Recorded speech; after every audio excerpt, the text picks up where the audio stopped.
재발 전이를 막는다는 것은 이 씨앗을 크지 못하게 하거나 없애버리는 것이 예방이에요.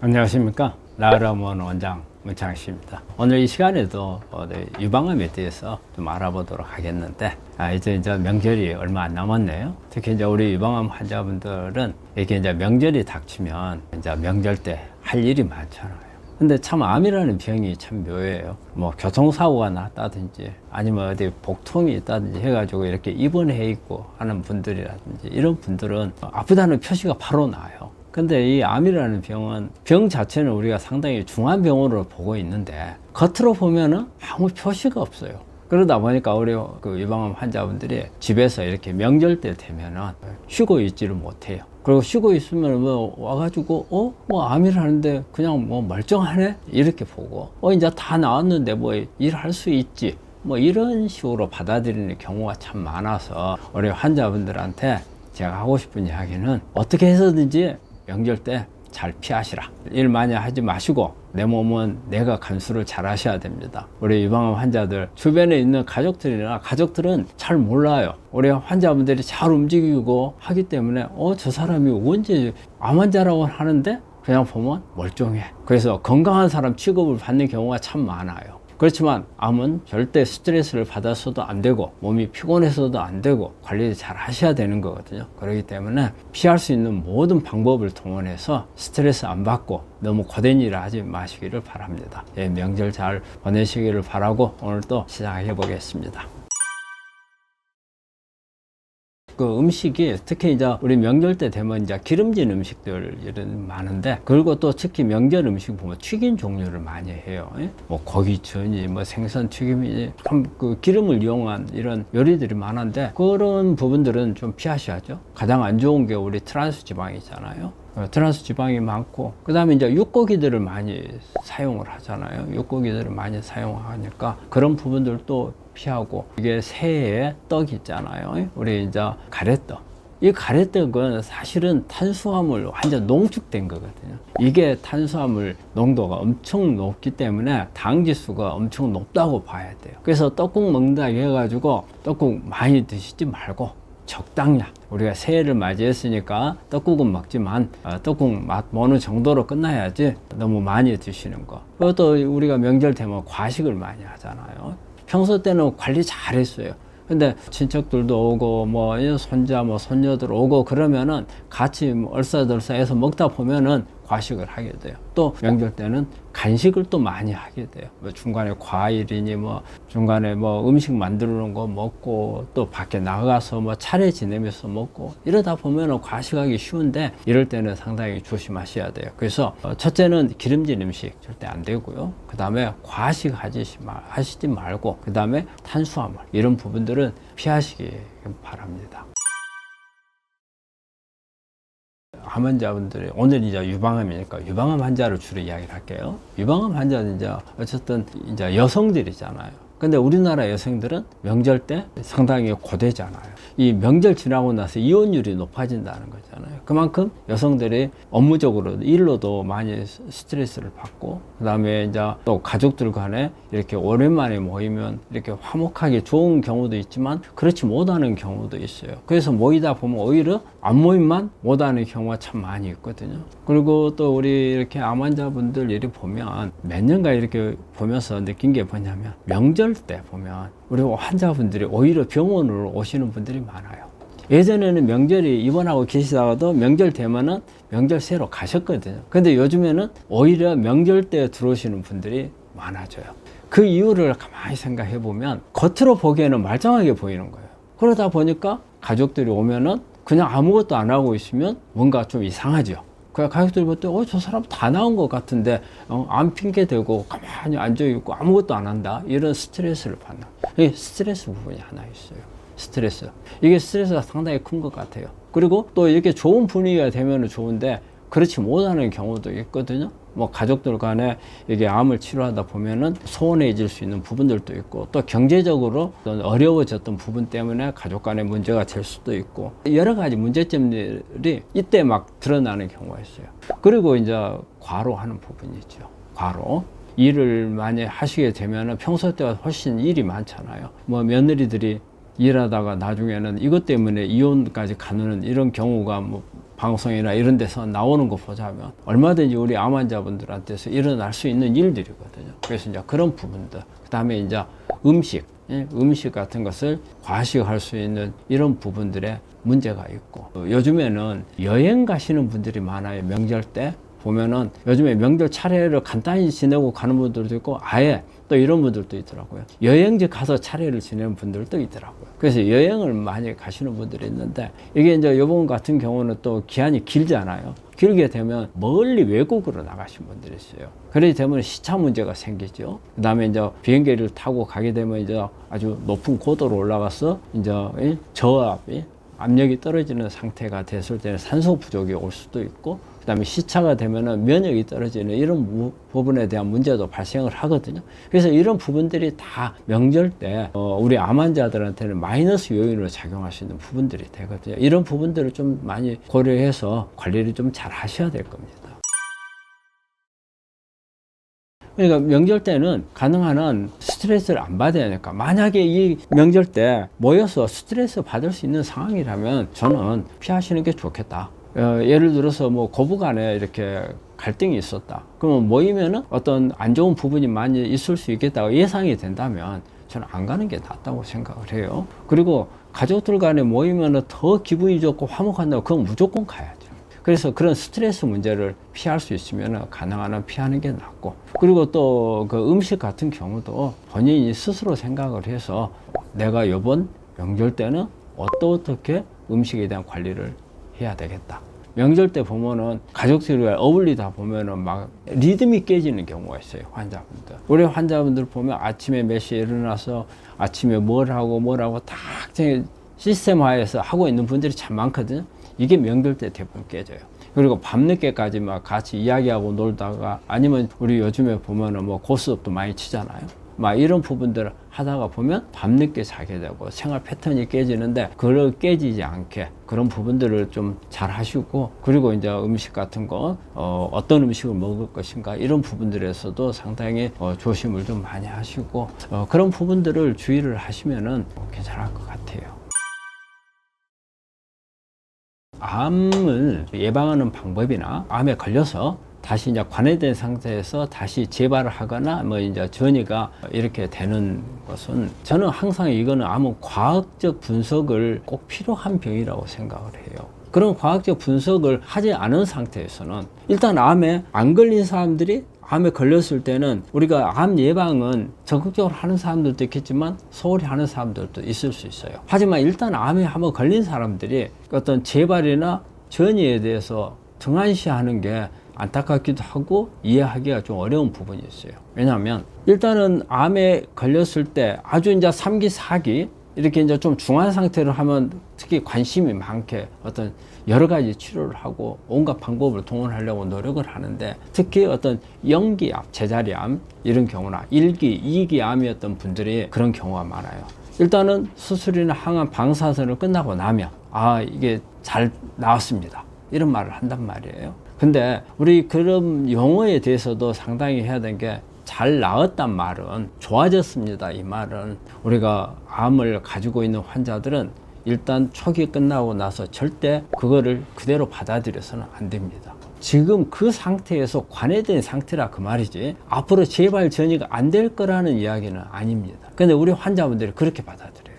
대학에 있는 교수분들이 이제 좋습니다, 집에 가서 잘 먹고 잘 쉬고 하면은 괜찮을 겁니다. 그런데 꼭 뭐래요? 우리 환자가 물어보죠. 그러면 저 재발 전이 안 될까요? 그러면 교수가 뭐라고 하겠어요? 그럼 그때 오세요, 그거거든요. 근데 우리 환자분들이 암이 무섭다고는 생각을 했어요. 근데 막상 걸리고 나서 막 겁도 나고 막 수술하고 항암 할 때까지는, 그런데 다 끝나고 나니까 뭐 한 6개월 가서 검사하고 1년 가서 검사하는데도 이상 없습니다 하니까 이제 나는 다 나은 모양이다, 이 생각을 해요. 그래서 다른 사람들은 뭐 암이 어떤가 몰라도 나는 다 나왔다, 그러면서 이제 또 나가서 그래, 자 완치했다 이런 말도 하시더라고요. 우리 환자분들이 저한테 와가지고 저 완치 판정을 받았다 이런 말씀을 하시던데, 그런 말씀을 하세요. 근데 암은 완치란 말이 사실 없어요. 계속 관리를 해야 되고, 자기가 노력을 하는 분들이 있고 노력하지 않는 분들이 있어요. 노력하지 않는 분들은 내가 수술 항암 방사선 끝나죠. 새롭게 내 몸 안의 환경을 바꾸지 않은 분들은 내가 암에 걸리기 전에 환경으로 그대로 돌아가는 거예요. 그렇게 되면 내가 옛날에 내 몸 환경이 암을 만들었잖아요. 그러면 지금 수술 항암 방사선 했으니까 그때보다 더 나빠진 거예요, 환경은. 그렇다면 암에 어디엔가 숨어 있을, 내가 재발할 수 있는 씨앗이 있다든지, 아니면 또 다른 암, 요즘엔 2차 암, 3차 암까지도 발생을 하니까 또 다른 암세포가 클 수 있는 가능성이 있다는 겁니다. 근데 그 부분을 개선할 생각을 안 하시는 거예요. 이미 좋아졌다고 했으니까, 나았다고 했으니까 안 하는 거예요. 하지만 그 말을 절대 믿어서는 안 된다는 거예요. 내 몸은, 암은 5년, 10년 이상 관리해야 되는 병이에요. 내 몸에 이미 암이 잘 클 수 있는 환경을 만들어 놓은 사람이에요. 그러면 이게 암이 어느 정도 급성기 치료, 수술항암 방사선이 끝났으면, 그래서 다음부터는 관리를 해야 되는 거예요. 근데 우리 환자분들이 이제 그럼 뭘 관리해야 하냐 이런 말을 해요. 그거는 대개 보면, 첫째, 이 암이 발견되기 전에 왜 암이 생겼어요? 모든 사람은 암세포를 가지고 있어요. 그렇지만 모든 사람이 암 환자가 되는 건 아니에요. 그거는 암세포가 만들어져 있지만 내 몸 안에 있는 면역세포들이 이걸 다 죽여요. 그래서 암에 안 걸린 사람은 100개 만들면 100개 다 죽이는 거예요. 근데 암에 걸린 사람은 100개 만들어졌는데 한 개가 살아서, 이게 면역세포하고 싸워서 이겨서 암이 큰 거예요. 그러면 내 면역세포가 이 암세포 감당을 못했던 거란 말이에요. 그러면 일단은 그 치료를 받고 나면 어때요? 면역을 강화를 시켜야 될 거 아니에요. 눈에 보이지 않는 씨앗이 남아있다면 크지 못하게 하려면 이제 수술항암 방사선 끝나면 더 이상 아무 치료를 안 한단 말이에요, 대학에서는. 그럼 본인이 해야 되는데, 그럼 뭐예요? 본인이 안 생기겠군. 우리 몸에는 절대 관해라는 상태에서 안 보인다는 거지, 우리가 씨앗 같은 것은 혈액 검사라든지 어떤 CT나 MRI 이것저것 안 나와요.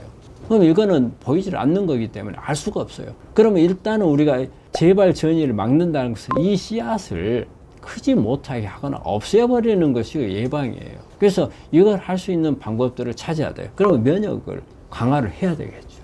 그리고 또 하나, 이게 암이라고 하는 것은 항상 어떤 신호가 있어야만 신호에 의해서 성장을 하는 거예요. 신호가 없으면 성장을 안 해요. 가만히 있어요. 신호 받은 만큼. 근데 이 신호가 계속 암세포를 만들어라, 키워라 하는 신호를 주는 거란 말이에요. 이 신호를 차단해 줘야 돼요. 근데 우리가 수술항암 방사선을 하거나 이 신호가 차단된 게 아니에요. 남아있는 씨앗들, 암들은 이 신호를 받고 있는 거예요. 그럼 다시 클 수 있어요. 그러면 신호는 누가 주느냐? 유전자에서 주는 거예요. 근데 이 유전자가 정상적인 유전자가 아니고 변이된 유전자란 말이에요. 고장난 유전자예요. 이 유전자들을 차단해 줘야 돼요.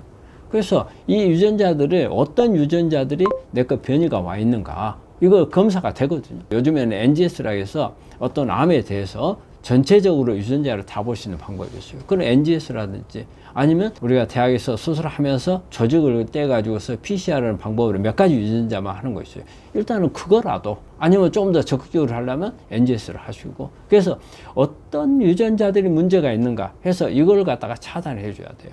우리가 이 유전자는 대학에서 해주는 것은 이 유전자 중에서 아주 병에 암을 일으키는 주 원인으로 될 수 있는 유전자들을 꺼주는 치료가 있어요. 그게 바로 표적치료제입니다. 그 외에 변이된 조그마한 영향을 주는 유전자들에 대해서는 표적치료제가 없어요. 이런 부분들에 대한 것은 어떤 방법을 하느냐, 바로 여러분들이 먹는 음식, 특히 어때요? 우리가 항암 음식, 파이토케미칼들이 많이 들어있는 음식, 이런 부분들을 가지고 이런 유전자들을 조절하는 거예요. 그래서 이런 검사들을 하면은 내가 어떤 음식을 먹으면 좀 암을 갖다 내 유전자들을 억제를 할 수 있겠네, 이런 걸 생각해 볼 수가 있어야 그런 부분들을 하셔야 되고, 또 하나, 특히 우리 몸 안에 있는 환경 문제예요. 환경. 내 몸이 아무리 암을 만들 수 있는 환경이 돼도 내 몸 상태가, 암세포가 성장하지 못하는 환경이 된다면 이 암세포는 못 크는 겁니다. 클 수가 없어요. 환경이, 암세포가 살 수 있는 환경이 안 된단 말이에요. 그런데 암 환자분들은 뭐 했어요? 그 환경을 만든 거예요. 뭐 본인이 살아오면서 오는 동안에 여러 가지 원인에 의해서 주변 환경이라든지 내가 먹는 음식이라든지 내 머릿속에 있는 스트레스라든지 이런 부분들이 암이 클 수 있는 배지를 만들어 버린 거예요. 이 암이 크기 좋은 배지가 돼버린 내 몸을 교정을 해야 되는 거예요. 그러려면은 내 생활 습관도 바꿔야 되고 내가 뭔가가 잘못되어 있는지 자기 자신을 파악을 해야죠. 나를 한번 분석할 필요가 있어요. 그래서 파악을 해가지고 이 부분들을 하나하나 교정을 해야 돼요. 음식 먹는 것부터 생활 습관, 그 다음에 내 주변 환경도 봐야 돼요. 저는 이런 적이 있어요. 우리 환자분한테 모발 검사를 하니까 매우 이게 중금속들이 많이 나와요. 그래서 가만히 보니까 자기 살고 있는 집이 큰 공장, 큰 도로변에 살고 있어요. 그 말을 했더만은 그 환자가 몇 달간 안 왔어요. 몇 달 후에 오셔가지고 통 연락이 없었냐 그랬더만은 집 이사했다더라고요. 그래서 왜요? 그랬더만은 원장님이 이 환경이 안 좋아서 그게 문제일 수 있다 해서 저 공기 좋은 곳으로 이사했어요. 이런 말씀을 하더라고요. 그런 분도 계세요. 그렇기 때문에 내 주변에 있는 환경 두 가지예요. 외적인 환경도 있고 내 내적인 환경, 내 몸 안의 환경, 그 다음에 내 몸 주변에 있는 환경 개선이 아주 중요합니다. 그래서 그런 부분들을 다 같이 교정을 하는 거예요. 그래서 우리가 암이 나중에 재발 전이 되는 것을 막는 것은 이런 방법들을 같이 동원을 해서 그걸 하셔야 돼. 그래서 이렇게 대부분 분들이 1기, 2기 이런 분들은 끝나고 나면은 그냥 이제 내가 완전히 나와서 가는 분들이 많이 있어요. 근데 그분들은 전체적으로 해서 한번 해볼 필요가 있고 또 이제 이런 분들이 있어요. 진짜 엄청나게 재발 전이가 안 되게 해서 관리를 하는 분들이 있어요. 이분들한테도 드리고 싶은 게 있어요. 뭐냐면 내가 중점적으로 한 게 전부가 아니라는 거예요. 내가 어떤 분들은 뭐 데이터에 아주 민감한 분들이 있고 또 어떤 분들은 뭐 어떤 하나의 음식에 막 피를 꽂혀가지고 누가 이걸 먹으니까 좋았다 하더라. 여기에 막 꽂혀가지고 하는 분들이 있고 어떤 분들은 또 요즘에 이런 분들이 계시더라고요. 요즘에 맨발 걷기가 유행을 하고 있어요. 오셔가지고 저 검사 좀 해주세요. 그래서 무슨 검사를 해드릴까요? 그랬더만은 제가 3개월 전에 내 수치가 상당히 높았는데 내가 맨발 걷기를 3개월간 했습니다. 지금 맨발 걷기 하고 나니까 암이 다 나와버린 것 같은데 검사 좀 해주세요. 그리고 오신 분이 있어요. 맞는 말일까요? 우리 환자분들이 그런 분들이 많아요. 내가 음식을 얼마 동안 먹었는데 아마 좋아졌을 거다. 사실 맨발 걷기나 음식이나 이런 부분이 암 치료하는데 도움을 주는 건 맞아요. 맞지만 이거 한 가지로서 암이 없어질 수 있는 그런 병은 아니에요. 그리고 이런 것을 했을 때 좋아질 수 있는 것도 아주 장기적으로 해야 좋아지는 거지 단 뭐 한 달, 두 달 이래가지고 좋아질 수 있는 이런 부분들이 아니거든요. 그러니까 관리를 한다는 것도 뭐냐면 과학적으로 하셔야 돼요. 어느 하나에 피를 꽂히면 안 돼요. 그래서 내 자신을 분석을 해가지고 이런 부분들을 관리하시는 분들은 요인을 찾으면 열심히 하시니까 꼭 검사를 해서 분석을 하셔요. 그런데 그 대부분 사람들은 누가 하니까 이게 좋아요. 맨발 걷기 갖고 어떤 사람이 암이 좋아졌더라. 책에 보니까 이 사람이 그런 게 했더라. 나도 그러겠다. 한번 해보니까 기분이 좋아져. 이게 나하고 맞네. 이게 좋아지겠네. 이런 식으로 가는 분이 있어요. 그게 맞으면 좋겠지만은 맞지 않았을 경우는 오히려 더 나쁠 수도 있어요.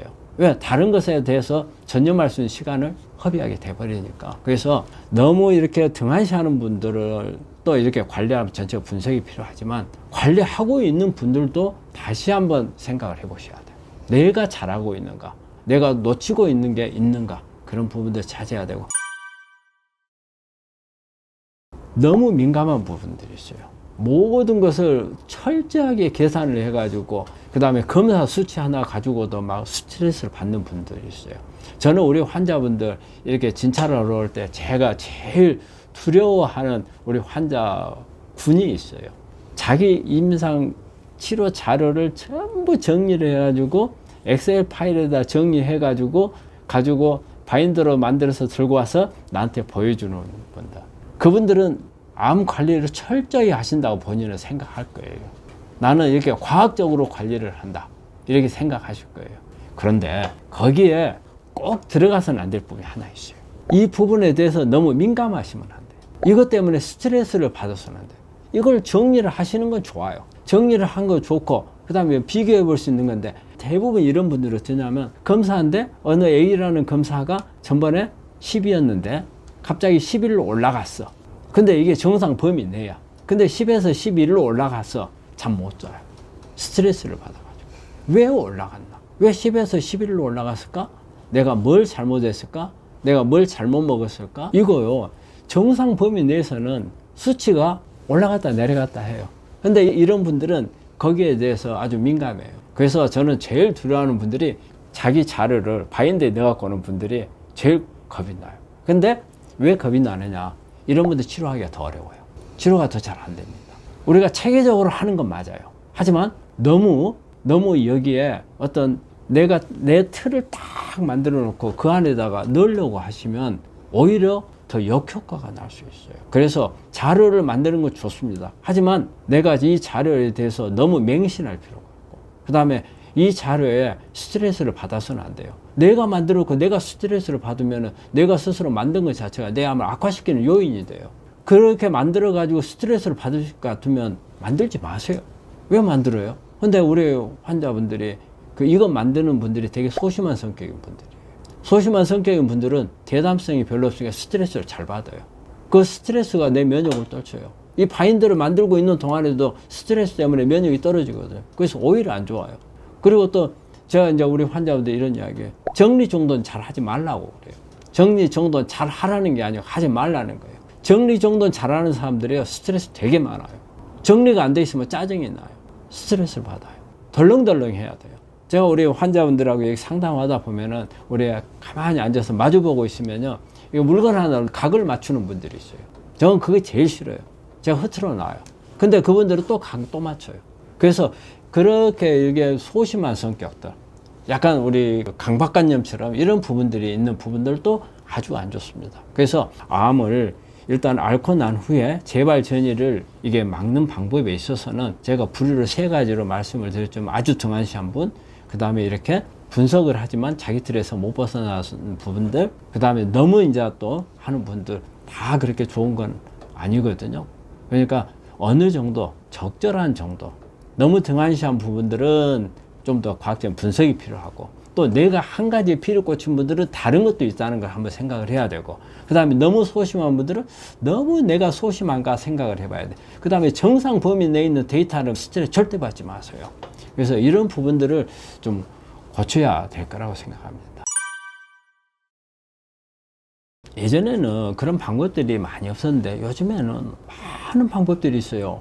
우리도 다 몰라가지고 새로운 것이 있으면 우리가 또 받아들이기도 하고 그러는데, 일단은요, 우리 요즘에 하는 데이터들, 임상 검사 데이터들을 예전에는 단순하게 데이터가 어떤 비정상이냐 정상이냐 이런 것만 보는 개념, 그 다음에 대학에서 수술이나 항암 방사선할 때 수술을 잘 받을 수 있겠나, 아니면 항암을 잘 알 수 있겠나, 이런 것만 보기만 했지만, 그런 데이터들이 의외로 우리한테, 이 환자한테 좋은 정보들을 많이 줘요. 내가 어떻게 관리를 해야 될 건가에 대한 정보를 많이 줍니다. 그렇기 때문에 그 데이터를 가지고 오시면 이 데이터에서 무조건 정상이냐 비정상이냐를 보는 것보다도 이 데이터를 가지고 이 데이터가 어떤 의미를 가지고 있는 건지, 데이터를 놓더라도 어떤 경중이 있어요. 어떤 데이터는 아주 중점적으로 봐야 되는 분, 그리고 어떤 데이터는 그냥 가볍게 넘어갈 수도 있는, 비정상으로 넘어가더라도 이거는 별게 아닙니다 하고 넘어갔던 부분들이 요즘에 보면 되게 우리가 비정상이라고 나온 부분이지만 우리 실제적으로 생리적으로 큰 영향을 안 주고 질병에 영향을 안 주는 거지만, 이게 내 몸 안에 있는 환경에 대한 영향이라든지 내 생리적 변화라든지 이런 부분들에 정보를 줄 수가 있어요. 그래서 요즘에는 이런 부분들을 이렇게 좀 세밀하게 분석을 하는 것들이 많이 있거든요. 그래서 그런 부분들을 가지고 오시면 그런 부분들을 분석을 해서 내가 어떤 부분으로 고쳐야 될 건지 이런 부분들을 할 수가 있고요. 그리고 내 몸의 산성화라든지, 산성화 되는 것도 다 검사가 다 됩니다. 그리고 내 몸에서 대사 중에서 우리가 암 환자들한테 특히 지방 같은 거 함부로 먹지 말라고 하잖아요. 그 다음에 탄수화물이라든지. 그러면 내가 지방을 많이 먹어도 될 타입인지 먹으면 안 될 타입인지 이런 것도 데이터를 분석을 하면은 나와요. 그리고 또 내가 음식을 과식을 하고 있는 건지 안 하고 있는 건지 이런 것도 우리가 데이터를 보면 나오고, 그리고 우리가 간도 해독이 잘 되고 있는지 안 되고 있는지 이런 부분들도 나와요. 여러분들이 특히 이렇게 내 몸 관리를 하기 위해서 뭐 채식을 하거나 뭐 자연치유를 하거나 하시는 분들이 있잖아요. 이런 분들이 그냥 하세요. 그냥 암이라는 병은 상당히 중한 병인데 하는 거를 보면은 저게 너무 원시적으로 한다는 생각. 이렇게 검사 데이터가 많고 얼마든지 내가 분석을 해가지고 참 잘하고 있습니다, 못하고 있습니다 알 수 있는데, 잘못했다가 잘하고 있다고 생각했는데 잘못해서 나중에 재발 전이가 되면 얼마나 큰 문제예요. 그런 위험을 가지고 있는데도 불구하고 그런 데이터를 하려하기보다는 그냥 맹신해서 가는 분들이 많거든요. 근데 요즘에는요, 우리 몸에 활성산소가 얼마나 많이 만들어지는지, 항산화가 얼마나 되는 건지, 비타민이라든지 영양분이 얼마나 부족하고, 그 다음에 중요한 미네랄이 어떻게 되는 건지, 심지어는 내 머릿속에 이 사람이 스트레스를 어떻게 받고 있는 건지, 그 다음에 우리가 수면이라든지 뇌파라든지를 봐가지고서 수면도 어느 정도 잘 하고 있는지 못하는 거지, 거의 모든 것을 검사를 다 하고, 또 유전자 검사를 하게 되면 내 암을 어떤 유전자들이 나와가지고 사고를 치고 있는 건지, 이런 부분들이라든지, 요즘에는 아직도 암 중에서 아주 다는 검사가 안 되죠. 하지만은 예전에 비해서는 많은 발전을 했어요. 그래서 많은 검사가 있어요. 이런 검사들을 하면은 대강 어떤 환자한테 있어서 어떤 부분에 문제가 있고, 어떤 부분에서 좀 중점적으로 가야 되고, 어떤 부분은 지금 잘하고 있고, 어떤 부분을 개선해야 된다, 이런 부분들이 나올 수 있어요. 그래서 하여간 우리 환자분들은 관리를 하는데 저는 과학적으로 하라고 말씀을 드리고 싶어요. 과학적으로. 그냥 복불복으로 하셔서는 안 돼요. 복불복으로 해서 잘 길을 갔으면은 좋아요. 근데 내 길 찾기가 그렇게 쉽지 않단 말이에요. 암 치료의 길이 눈에 다 보이질 않아요. 그래서 우리가 암이 무서운 것 중에 하나가 보면은, 암이 앞으로 내가 어떻게 될지 예측하기 어려워서 그래요. 눈에 안 보여요. 그러면 내가 불을 켜가지고 후레쉬를 켜서 한번 들여다보면, 이게 다 뭐냐면 후레쉬를 켜서 하는 게 내 자신 파악하는 거예요. 그래서 그런 부분들이 꼭 병행을 하셔야 된다. 무조건 누가 한다는 해서 따라간다는 거, 정말 그거는 피하셔야 돼. 그래서 저 사람하고 나하고 틀리다, 내가 어디에 있는 위치에 있는지 그 꼭 검사를 하셔가지고, 어떤 치료를 하더라도 그래, 자연치료 하시더라도 그렇고, 어떤 내가 어떤 통합의학적인 치료 한다 하는 것도 그렇고, 그 다음에 대학에서 팔로우 해가는 이런 것도 마찬가지로 그런 부분들이 꼭 필요합니다. 생활습관은 가장 일단 안 좋은 게, 우리가 음식 습관이, 음식이 영향을 주는 게 많잖아요. 그래서 음식을 제 1번으로 조심을 해야 된다고 생각해요. 그거 여러분들이 다 알잖아요. 음식이 어떤 게 안 좋다는 것은 워낙 뭐 방송에 많이 나오는데, 근데 의외로 지금도 우리 환자분들이 와가지고 이런 걸 말씀하시더라고요. 내가 어지러웠대요. 어지러워서 못 먹어서, 빈혈이 생겨서 어지럽다 생각을 하고 계속 먹었어요. 근데 이 환자가 제가 교육을 수도 없이 했어요. 육류 많이 먹으면 안 좋다. 그 다음에 이렇게 튀김 같은 거 먹으면 안 좋다. 채식 많이 해라. 근데 어느 날 갑자기 오셔가지고 검사를 했는데, 검사 데이터가 엉망이에요. 그래서 왜 이렇게 되냐 그랬더니, 원장님 제가요 어지러워가지고 빈혈이 생겨가지고 남편하고 해서 장어탕 먹으러 다니고 추어탕 먹으러 다니고 날마다 고기를 먹었대요. 그래서 왜 고기를 먹었습니까 그랬더니, 어지러웠어요. 그래서 어지러워서 내가 영양 부족인 줄 알고 그리 먹었대요.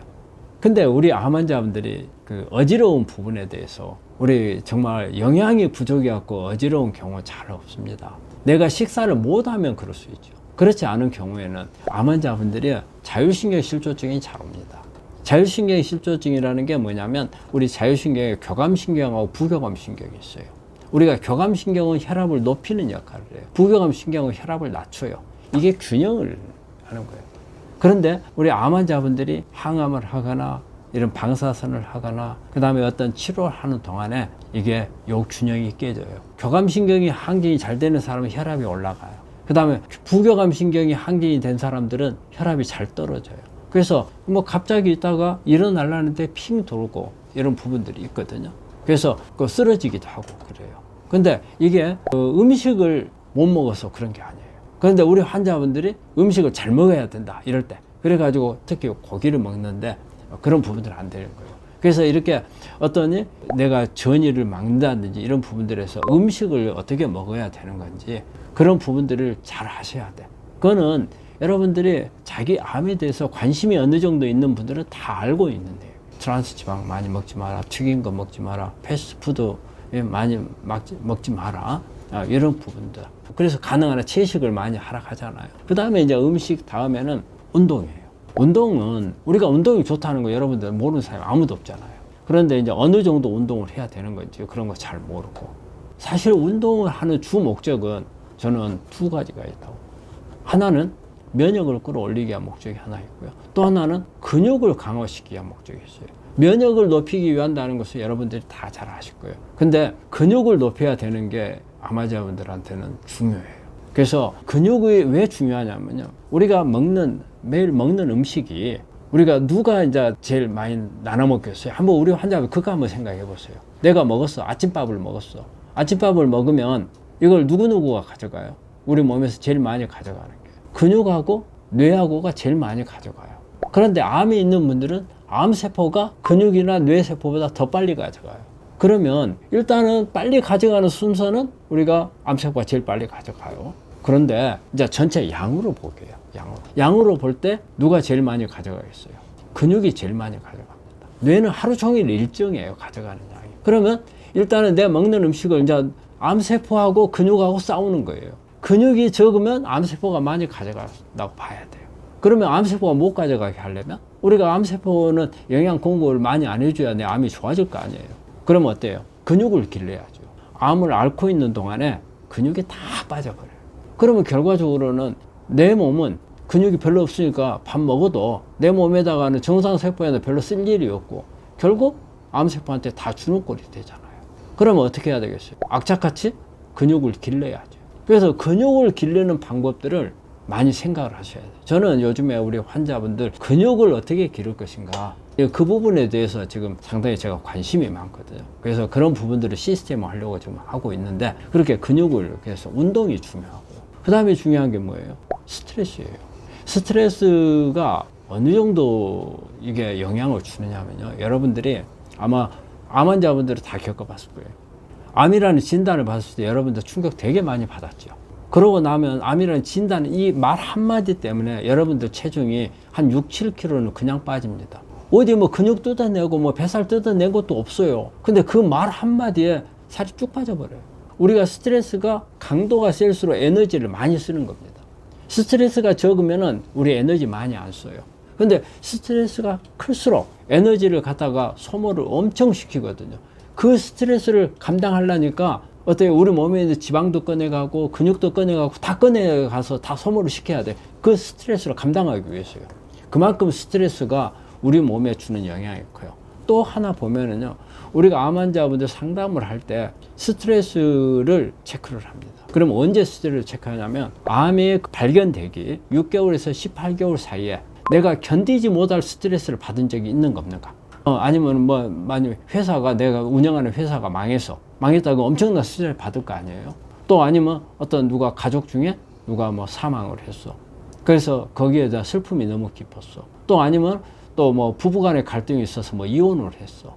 이렇듯이 우리가 일반적인 스트레스, 약간의 뭐 누구하고 치고받고 한번 싸웠는데 뭐 돌아서면은 뭐 그거 또 잊어버리고 하는 이런 스트레스 말고요. 내가 정말 참기 어려운 스트레스, 생각하기도 싫은 스트레스, 정말 내가 잠을 못 잘 정도로 내 머릿속에서 빠져나가지 않는 스트레스, 이런 스트레스를 말해요. 그런데 그 스트레스가 있는 분들이 우리 암 환자들 암 발견하기 6개월에서 18개월 사이에 검사해 보면 상당히 있더라는 거예요. 많더라는 거예요. 그래서 그게 암에 영향을 많이 준다. 근데 이 스트레스가 암을 만드는 건 아닙니다. 우리가 암이라는 것은 벌써 우리가 발견할 때는 10년, 15년 전부터 시작했던 암이니까 이게 6개월에서 18개월 사이 암을 만드는 건 아니에요. 근데 우리 암은 사실은 우리 몸속에 암 환자가 아니라도 암세포를 가지고 조그만 암 조직 가지고 있는 사람들은 엄청 많아요. 이런 암세포나 조그만 암 조직들은 내 면역세포에 내 면역이 좋은 상태가 되면 걸리면 바로 죽어서 없어져 버려요. 스트레스를 받아서 면역이 떨어져 있는 상태가 되면 이 조그만 암이 순간적으로 커버려요.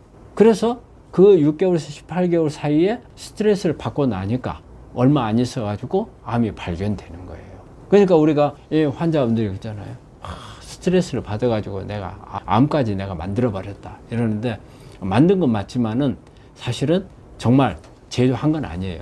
키우는 역할을 한 거죠. 근데 만약에 그 스트레스를 안 받았으면 암이 크지 못하고 죽어버렸을 수도 있거든요. 그래서 스트레스가 그만큼 중요한 영향을 줘요. 이거는 뭐 아주 큰 건 아니지만 그래도 우리 몸에 영향을 줄 수 있는 부분들은 이제 환경 부분이에요. 되게 우리 몸에 저는 중금속 같은 거, 우리가 모발 검사하면 중금속을 알 수가 있거든요. 얼마나 있는지. 그런 부분들에 대한 거 제거를 해야 된 거. 그 다음에 우리가 발암물질들하고 접촉하는 거 있잖아요. 그 외적 환경 문제, 이런 부분들을 같이 전부 개선해야 되는. 그리고 마지막으로 생활습관 중에서 중요한 건요, 정리정돈 너무 잘하는 분들, 그거 하시지 말라는 것을 꼭 말씀드려요. 그게 소심한 성격인 분들이 꼭 그렇거든요. 그분들은 이 성격 자체가 스트레스를 받는 성격이에요. 조그만 스트레스도 크게 받아요. 우리가 아까 제가 말씀드렸잖아요. 아주 큰 스트레스를 하겠잖아요. 근데 이런 분들은 아주 약한 스트레스, 누구하고 한번 잠깐 싸웠어. 싸운 걸 가지고도 몇 날 며칠을 고민해요. 싸운 것 가지고 스트레스를 받아서. 이런 분들은 안 좋아요. 그래서 이런 분들은 그 스트레스를 피하는 것보다도 그 스트레스를 빨리 내가 정리할 수 있는 그런 부분들을 만들어야 돼요. 그래서 이게 스스로 잘 안 되거든요. 그럼 의도적으로 돼야 돼요. 의도적으로 하는 방법은 뭐가 있어요? 의도적으로 하는 방법은 저는 그래요. 내가 정리정돈 잘하면 정리정돈을 하지 말아보라는 거예요. 정리정돈을. 그리고 또 내가 이렇게 가둬져 있는 사람들이거든요. 그러면은 저는 우리 환자분들한테 악 쓰는 것을 좀 그래요. 악 쓴다 해서 상대방 놔두고 누구 앞에다 두고 악 쓰면 안 되죠. 산 같은 데 가가지고 산에서 악을 쓰는 거예요. 의외로 시원해집니다. 시원해지고 안에 있는 게 막 터져 나오는 거. 우리가 화가 나면은 누구한테 가서 화풀이를 하고 나면 좀 편해지잖아요. 그거 같아요. 근데 상대방한테 화풀이하고 상대방한테 스트레스를 주니까 그건 하지 말고 산 같은 데 가서 남은 안 보는데 가서 악을 써요. 언젠가 방송에 이런 게 나와 있어요. 그 사람이 자기 스트레스 푸는 방법을, 그게 방송된 게 있는데 그 본 적이 있는 분들인가 모르겠는데, 고속도로 위에 육교가 있어요. 육교 위에 서가지고 악을 쓰는, 사실 차도 지나가고 많은 사람들이 보겠지만 안 들리잖아요. 근데 나름대로 거기서 악을 쓰는 게 그 사람이 스트레스 푸는 방법이었어요. 그게 어떻게 보면 건강법 중에 하나예요. 그 노이로제 있는 분들은 한번 가서, 여러 사람 있는 데서는 자기 내적인 는 하나도 발산을 못해요, 성격적으로. 그렇지만 남이 안 보는데 산속이나 이런 데 가서는 정말 악을 한번 써보세요. 그러면 풀릴 수 있는 부분이 있어요. 그래서 그런 부분들을 교정해 가는 게 어떤 내 생활 습관에서 우리가 암 치료를 위해서 교정할 수 있는 부분이라고 생각을 합니다. 저는 폐암 4기인데요. 랭라자 처방을 받아서 먹고 있고요. 야채죽을 먹고 있어요. 뭘 더 해야 하는지 몰라서요. 그리고 차가버섯물을 끓여서 차로 늘 마시고 있어요.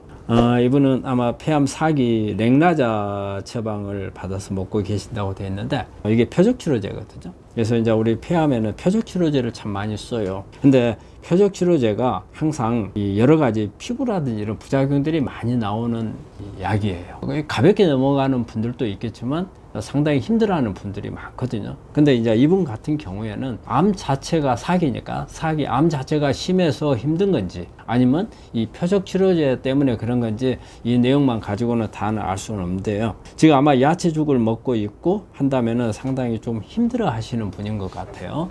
정상적인 식사를 잘 못 하시는 분 같은데, 그리고 차가버섯물을 끓여서 마신다고 했는데, 뭐 차가버섯이 면역을 이렇게 높이는 그 다당체, 그 베타글루칸이 들어가서 우리 면역을 높여주는 그런 작용을 있거든요. 그래서 이제 이걸 하니까 꼭 나쁘다고는 할 수는 없어요. 하지만 이분이 어떤 그 체계적인로 하고 있는 건지, 그런 부분들에 대해서 하고 있지 않다면은, 지금 상태에서 하실 수 있다면, 만약에 랭라자라는 약이 어느 정도 시간이 지나면 내성이 생길 거거든요. 그래서 내성이 생기기 전에 몸에 대해서 파악을 좀 더 해서 이런 부분이 내성이 빨리 생기지 않도록 보완을 해주는 게 상당히 도움이 될 거예요. 그렇지 않은 경우에 이런 표적치료제는 언젠가는 내성이 옵니다. 우리 표적제의 특징이 암세포를 100% 죽이는 그런 작용은 못 하거든요. 그렇지만은 이런 표적치료제가 암을 억제하고 있는 동안에 내 면역을 강화한다든지, 그 다음에 내 어떤 영양이라든지, 또 어떤 유전자를 갖다가 어떤 변이 된 유전자들을 교정을 한다든지, 이런 부분들을 전반적인 검사를 해가지고 거기에 어떤 잘못되어 있는 거, 교정돼야 될 부분들을 같이 겸해서 하면은 훨씬 더 도움이 될 거라고 생각을 해요. 근데 이분에 대해서는 지금 현재 상태가 어떤 원인에 의해서 이렇게 힘들어 하는지가 지금 정확하게 설명이 없기 때문에 한번 그런 내용을 한번 연락을 주셔도 좋고 여기다 올려주시면 또 답을 드릴 수도 있겠습니다. 다음 질문은요. 우리 교수님 안녕하세요. 저는 그냥 병원 원장입니다. 간암 3기 환자입니다. 어떤 음식 먹으면 좋을까요? 차가버섯 먹어도 돼요. 그래서 아마 그 간암 3기니까 이제 주변의 림프절까지는 이제 간 것 같네요. 그런데 이제 우리가 간암 경우에 음식을 어떤 것을 먹어야 될지에 대해서는 일단 그 간 기능을 좀 봐야 됩니다. 간 기능이 현재 좋으면 여러 가지 할 수 있는 부분들이 있겠지만 이제 간암이 뭐 여러 군데 있어 가지고 간 기능이 안 좋다면은 먹을 수 있는 게 제한되거든요. 그렇기 때문에 그런 데이터를 좀 봐야 될 것 같고요. 그리고 차가버섯 먹어도 되냐고 물어보셨는데 차가버섯이 면역을 올리는 효과는 좋아요. 근데 이 차가버섯이 모든 사람한테 면역을 다 올리는 건 아니에요. 정말 우리 환자분이 이 음식에 대해서 정확하니 이게 차가버섯이 나한테 면역을 올리는지 안 올리는지 궁금하시다면 이걸 검사를 하실 수 있는 방법은 있습니다. 그래서 그런 검사를 해보시는 게 또 좋겠고요. 그리고 이제 간은 우리가 모든 어떤 음식이라든지 식품이나 먹었을 때 간을 통해서 해독을 하기 때문에 너무 아무거나 함부로 드셔서는 좋지 않거든요. 그래서 이런 경우는 권하고 싶은 게 꼭 검사를 좀 하셔가지고 간 기능 검사를 꼭 해서 만약에 꼭 여러 가지 궁금하신다면 여기에다가 먹는 음식들을 적어서 보내줘 보세요. 그러면 거기에 대해서 통계적인 답을 드릴게요. 왜냐하면 우리가 이거는 각자에 대해서는 검사할 수 있는 방법이 있어요. 어떤 음식이 내 거 면역을 올리는가 못 올리는가 검사하는 방법이 있거든요. 그렇지만 우리가 일반적인 뭐 어떤 음식은 뭐 좋고 안 좋고 간암이 좋고 뭐 유방암이 좋고 이런 것들은 나와 있는 거 있잖아요. 이런 차원에서는 제가 설명을 드릴 수가 있습니다. 근데 정확하게 아시겠다면 검사할 수 있는 방법이 있으니까 그런 검사를 해보시는 게 좋고 그 검사가 잘 모르시면 여기다가 댓글에 남기시면 제가 방법을 가르쳐 드릴 수도 있습니다. 안녕하세요. 레나라정 복용한 지 20일 됐는데 상황버섯 달인물 물처럼 마셔도 될까요? 지금 마시는 중인데 궁금합니다. 바쁘신데 답글 주시면 영광이겠습니다. 레나라 지금 아마 유방암 환자신 것 같아요. 지금 뭐 상황버섯 달인물 물처럼 마셔도 될까요? 이게 버섯 종류는 되게 이제 면역을 아주 강하게 올리는 그런 작용을 해요. 그래서 물처럼 마시는 건 뭐 나쁘진 않습니다. 나쁘진 않는데 우리 암 환자분들이 버섯 종류를 먹을 때 한 가지 좀 주의해야 될 부분이 있어요.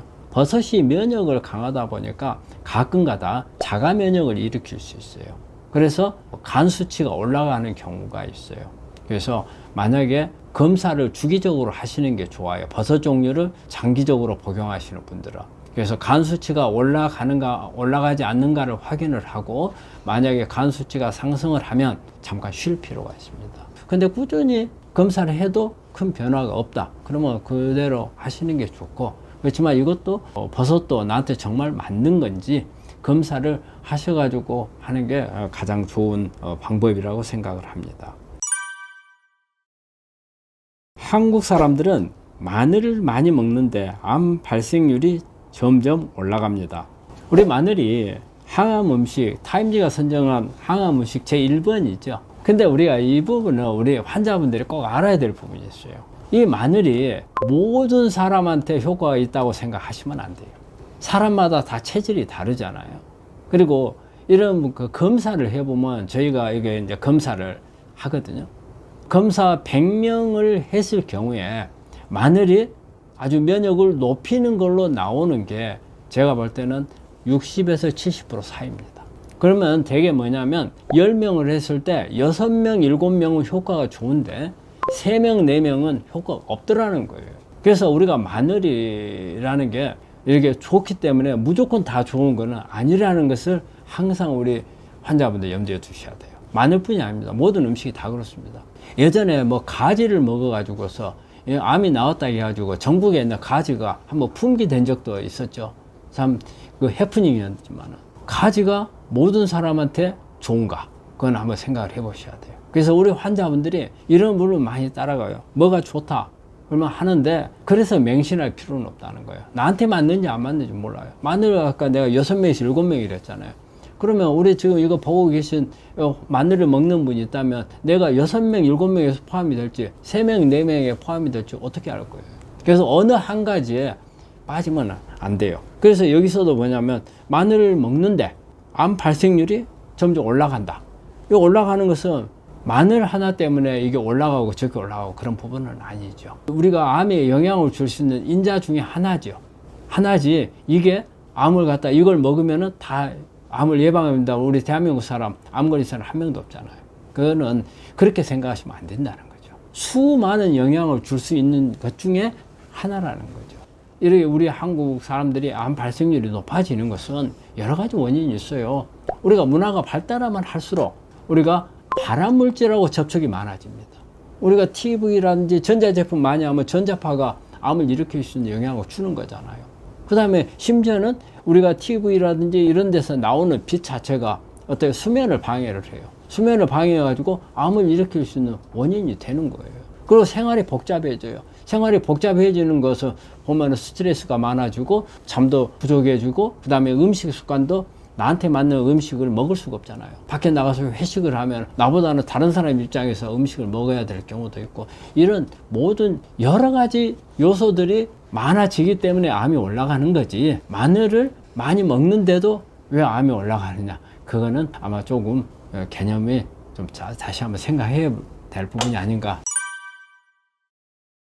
이 시간에도 우리 유방암 환자들 우리 여성분들 유방암에 대해서 좀 알아봤는데요. 많은 도움이 되셨나 모르겠어요. 제가 서두에서 말씀드렸는데 지금 명절이 닥치니까 우리 유방암 환자분들 저는 이 말씀을 드려요. 가능한 명절 음식 준비하는 데서 도망치시고요. 그 다음에 모이는데 스트레스 받는다고 생각하신다면 그 모임은 안 가시는 게 좋을 것 같습니다. 명절 잘 보내시기 바랍니다. 네, 감사합니다.